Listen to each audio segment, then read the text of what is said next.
Yo, yo, yeah, yeah, yeah. It began in Africa.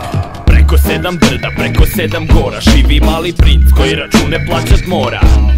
U dvorcu živi dalju, spava noću hara. Puši dobru travu, dobre ribe kara. Dok je jednog dana kulirao i karo ribe besne, osjetio je na faci Ben. Počeo straha da se trese, šta je ovo sranje, kroz glavu mu propišta. Ode on doktorova i kaže nije ništa. Kući ga čekaju 7 riba, 2 motora. Jebo to kad na faci sranje trpit mora. Ne obraća on pažnju, život ide dalje. Sa cicama opet svinguje i poruke im šalje.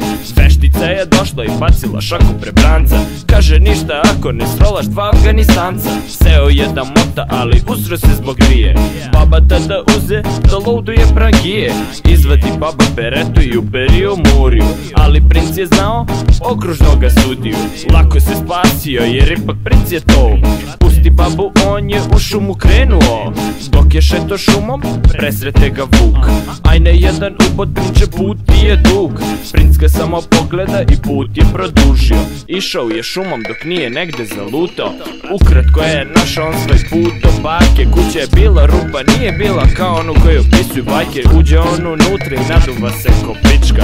Od trave njemu ne ostade viška. Kasnije je pristigla i princeza.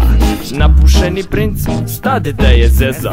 Bilo je dobre žurke, dobre paje. Dosta uforanih repera, dosta poznate raje. Jednog dana on se budi, bolele su ga grudi. Šta me koji kurac boli, on se sada čudi.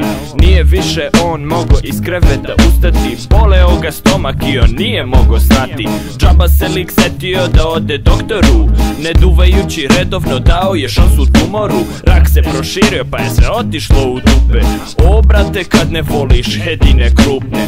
Sada znate svi kako je neslavno rikno. Kako je on zadnji put u životu krikno.